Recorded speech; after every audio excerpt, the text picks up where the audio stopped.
sou doutora em Educação pela Universidade Federal do Rio Grande do Sul e eu estou aqui para apresentar um trabalho que é resultado, na verdade, de uma experiência e do meu pós-doutorado, que foi pesquisando narrativas autobiográficas de pessoas com condição crônica de doença, que foi um termo que eu cunhei durante o meu doutorado, e narrativas autobiográficas, então, na literatura, em livros impressos.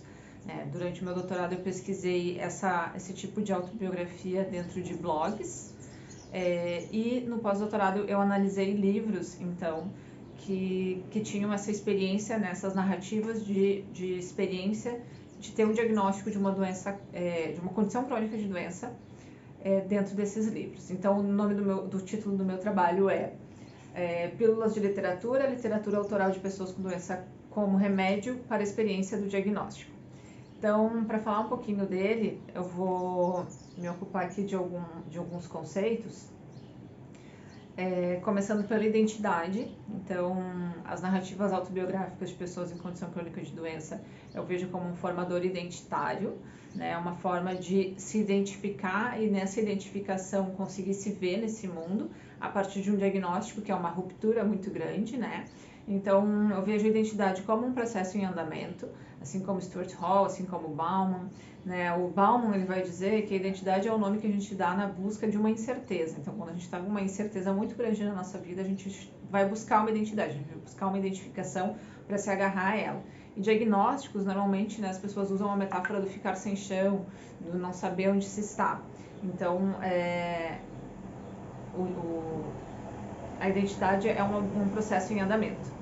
A Leonora Arfuc, que vai trabalhar essa questão da identidade junto com a escrita e com identidades de pessoas assim, em situações bastante desafiadoras, ela vai dizer que a reelaboração do que a gente chama de identidade assume um caráter de uma crise, em que a identidade aparece ao mesmo tempo como o escape dessa incerteza e como uma afirmação e um acabamento. Então, a gente precisa saber quem a gente é no momento em que a gente se vê sem chão, né? A gente precisa se colocar. E a escrita autobiográfica, então, ela vem um pouco como esse lugar, né? Esse passaporte para esse processo em andamento, né? O Stuart Hall, quando ele vai falar de identidades, ele vai falar das identidades como identificações, né? As identidades, elas não é uma recuperação histórica de um passado, ela não é uma essência de um ser, ela não é uma coisa que a gente nasceu com. São processos de identificação que a gente vai tendo ao longo da nossa vida, e as identificações, elas se encontram então nessas estruturas feitas no interior dos discursos e das histórias. Então, quais histórias que a gente conta para dizer quem a gente é, quais histórias a gente conta para dizer de onde que a gente veio, né? E a escrita autobiográfica, então, como esse formador identitário, né? Então, a pessoa que ela tem um diagnóstico de uma doença, ela não é aquela doença, mas ela partilha dessa identificação de ter uma doença com outras pessoas. E é aí que essa escrita autobiográfica e a leitura a partir dessa escrita vai ajudar, tanto quem escreve quanto quem está lendo. Então, eu vejo essa escrita como esse passaporte para essa zona diferente de vida, como esse lugar diferente que a pessoa vai assumir a partir de um diagnóstico, né? Então, a Susan Sontag, no livro A Doença e Suas Metáforas, ela vai dizer, né, que nós, seres humanos, a gente vive numa zona noturna da vida, né? A doença é uma cidadania mais onerosa. Então, ela diz assim: todos que nascem têm dupla cidadania, no reino dos sãos e no reino dos doentes. Apesar de todos preferirmos usar somente o passaporte bom, mais cedo ou mais tarde nos vemos obrigados, pelo menos por um período, a nos identificares como cidadãos deste outro lugar. Então, a escrita e a leitura dessas escritas, elas ajudam muito nesse passaporte para a passagem desse lugar, né? Então, trazendo também um pouco da questão das identidades diaspóricas do Stuart Hall, é uma identidade de limite, é uma identidade de outro lugar, é uma identificação diferente que eu vou ter. E essa escrita, ler sobre essas experiências, me faz ajudar a me ver nesse outro lugar, a me identificar com outras pessoas que vivenciam uma experiência semelhante à minha, né? Então, essa experiência eu trago muito também como a leitura do La Rosa, né? Sobre experiência, que ele vai dizer que a experiência é algo que nos acontece, que nos vibra, que nos faz pensar, que nos faz sofrer ou que nos faz gozar. Então, é alguma coisa que toca a gente e nos transforma. Então, a experiência, ela vai ser muito diferente para cada pessoa, dependendo do quanto ela nos passou, nos transformou, né? E quando alguém escreve sobre a experiência, quando alguém que está passando por uma experiência como um diagnóstico, sabe dar forma para essa experiência através de palavras, né, através da literatura, ela vai transformar não só aquilo que passou para ela, mas para outras pessoas que podem ler e ter acesso a essa experiência, né? Outras pessoas que não precisam passar pela experiência da doença, mas que podem ter acesso a essa experiência a partir da leitura. Então, a literatura, ela consegue nos ajudar a entender esse lado oneroso da vida, como a Sontag traz, essa outra identidade, a identidade doente, que a maioria das pessoas vai conhecer em algum momento da vida, mas não necessariamente cronicamente, como pacientes de doenças crônicas. E ela faz com que as pessoas que não têm essa identificação, elas possam entender como é viver com essa identificação. Para além disso, pessoas que têm esse diagnóstico, auxilia essa pessoa a se identificar nesse mundo. Então, da onde que surgiu essa minha dedicação a esse trabalho também? Eu tenho uma doença crônica, eu tenho esclerose múltipla, tenho diagnóstico desde os 14 anos e comecei um blog em 2009, não por acaso a minha tese de doutorado foi sobre isso. E foi o local que eu me encontrei, foi o local que eu consegui me encontrar no mundo com outras pessoas que partilhavam da mesma identificação que eu, né? É uma vivência ético-política, é um momento em que as pessoas se posicionam e a internet ela ajuda muito nisso, a literatura ajuda muito nisso, essa abrangência de meios para a gente se comunicar ajuda muito nisso. E saber colocar isso em forma de palavras faz com que outras pessoas se identifiquem e se encontrem nesse mundo também. Então, eu fui para esse lado pesquisar por conta de uma vivência própria e por isso eu fiz todo esse trabalho. Bom, essas são as questões teóricas, a partir da onde que eu resolvi estudar, né, a literatura como meio para a formação identitária. E dentro do meu pós-doutorado, então, analisando os livros de literatura, me surgiu muito uma ideia de abranger propagar mais essa leitura para outras pessoas, né? E eu já tinha um canal no YouTube, então eu organizei para que outras pessoas pudessem ter acesso a essas leituras que eu fiz lá para o meu doutorado, para o meu pós-doutorado, e assim surgiu o Pílulas de Literatura. O Pílulas de Literatura é um programa dentro do canal Bruna Rocha, então dentro do YouTube é uma playlist em que toda semana, toda sexta-feira, semanalmente, eu posto um vídeo lendo um trecho de um livro, que é uma narrativa de uma autobiografia de uma pessoa em condição crônica de doença. Então eu leio um trecho dele, 1 minuto, 2 no máximo dessa leitura, e depois comento a partir da minha vivência com a doença e a partir daquilo que eu li, daquilo que eu já conheço, né, a partir de todo esse aparato teórico, conceitual, de uma forma leve, para que leigos possam entender, possam também ter acesso a essa informação para que ela saia dos muros da academia, que ela chegue nas outras pessoas.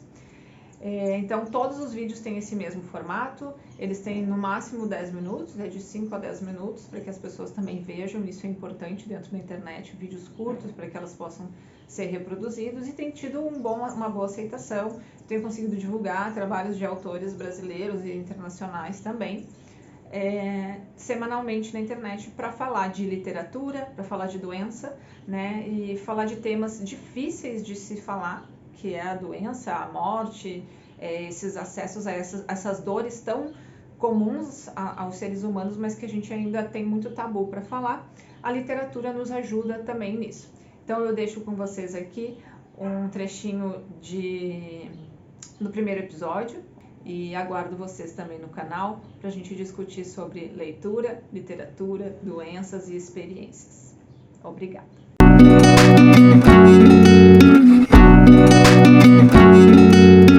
Notei que estava completamente distraído com a vida quando a esclerose múltipla desviou minha trajetória, levando-me a trilhar um caminho que nunca pareceu ser o meu. Ainda hoje a doença é uma estrangeira. Lá onde não nomeamos os pensamentos em pequenos flagrantes cotidianos, como quando me sinto incomodado por não ajudar minha companheira a descarregar o carro, deparo com a doença pela primeira vez, todos os dias. É como se a esclerose múltipla tivesse criado um duplo degenerado de mim mesmo. Uma versão com defeito, que me faz trilhar um caminho diverso daquele que seria o verdadeiro. Eu criava assim uma espécie fantástica de mim mesmo, muito mais real por não sofrer de esclerose múltipla. A aversão com a doença seria errada, falsa, degenerada, como se eu não fosse eu e existisse outra realidade sem a esclerose, na qual eu seria e faria tudo o que a doença me impediu de ser e fazer. Essa sim é a realidade verdadeira. Fiz 11 anos de terapia, mais de 20 convivendo com o diagnóstico da doença, com inúmeros insights, até reconhecer a presença desse duplo, que por outro lado também poderia ser um álibi confortável, definitivo e inquestionável para todos os meus fracassos. Afinal, diriam, é que ele tem esclerose múltipla, coitado. Reintegrar o tal duplo, essa passou a ser minha busca. Reconhecer que eu sou eu mesmo com a esclerose múltipla e que não existe uma versão Nando sem a doença. Esse reconhecimento tem sido um processo de descoberta lento, muito lento. É como se o processo de aceitação da doença fosse uma concessão que negocio com a vida, um acordo demoradamente negociado. Tudo foi sempre muito macio e sem trancos. Não houve um momento de revelação, depois do qual tudo se transformou para sempre, como quando um ator de novela mexicana retira sua máscara e revela ser o pai da criança. Nada disso. Foi tudo sempre sorrateiro, lento, profundo, enigmático. Uma espécie de guerrilha silenciosa transformando a versão sã na versão com esclerose múltipla. Esse é o livro Um Palhaço na Boca do Vulcão, do Nando Bolognese. Eu conheci esse livro por ser uma narrativa de esclerose múltipla, que é a doença que eu também tenho, e eu nunca tinha lido uma narrativa tão tão parecida com aquilo que eu gostaria de dizer sobre viver com esclerose múltipla. Eu me identifiquei muito com essa narrativa, apesar de sermos pessoas diferentes, que vivemos em épocas diferentes, em lugares diferentes, com realidades diferentes. A gente tem uma visão muito semelhante sobre muitas coisas. Foi muito difícil escolher qual trecho ler para vocês, porque, como vocês podem ver, tem várias marcações também. É muito difícil escolher uma parte que eu gosto mais deste livro. E o Nando, ele escreve muito bem, né? Então ele traz todo o diagnóstico dele, a vida dele, e ele traz fatos de fora da esclerose múltipla junto, de uma forma muito leve, muito divertida. É um livro que você lê assim, em uma sentada dá para ler ele, de tão gostosa que é essa leitura, né? É uma literatura muito boa, né? Para além de ser de uma questão de uma doença crônica, é uma literatura muito bem escrita. Né, ele consegue amarrar fatos da vida dele de antes e de depois de uma forma muito bacana, muito bonita, muito bem feita. O Nando Bolognese, o nome do livro é Um Palhaço na Boca do Vulcão. Agora eu resolvi fazer um vídeo no sol, então vai ficar um pouco ruim esse aqui. Palhaço na Boca do Vulcão. O Nando é um palhaço, ele explica um pouco sobre a trajetória dele profissional aqui, de como ele se tornou este palhaço incrível. Quem não segue ele nas redes sociais vale muito a pena. Ele tem uma peça muito legal, que é o Se Fosse Fácil Não Teria Graça, e com muito amor eu guardo esse meu exemplar autografado pelo Nando, que é um querido amigo que a gente tem, e que eu fico muito feliz por ser uma pessoa que dedicou muito tempo para fazer essa narrativa de experiência dele, porque me ajudou muito. Eu acredito que ajuda muitas pessoas com esclerose múltipla e muitas pessoas com outras condições crônicas também, que se veem num momento em que vida é essa, que é diferente da que eu tinha, como é que eu vou viver essa vida, que pessoa é essa que está nesse corpo, que habita esse corpo.